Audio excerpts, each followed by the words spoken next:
Broadcasting from Universal Studios Hollywood, KUSH is on the air.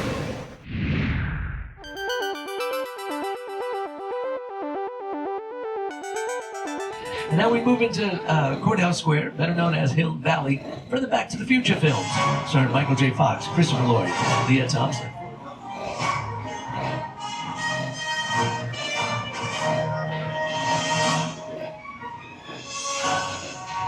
To the left is the famous clock tower. That's where Doc Emmett Brown harnessed the bolt of lightning that sent Marty McFly back into the future in the first film. It was actually the Backlot, the Courthouse Square, that inspired the entire climax to Back to the Future. I had scenes up at the clock tower on that ledge. It was a ledge about that wide. And I was standing inside looking at the ledge, and I already had vertigo. I just thought, there's no way in the world, no way I'm going to stand on that. I was up there for quite a while. Of course, I had a cable.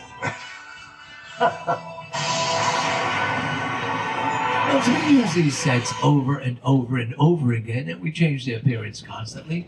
That's why you don't recognize them from one production to the next. That's how it goes. So now we're going to move into my side of town. All right, New York Street. Movies such as The Amazing Spider-Man, Captain America, The First Avenger, Transformers. TV shows, American Ninja Warrior, Spider Noir, which is streaming on Amazon Prime.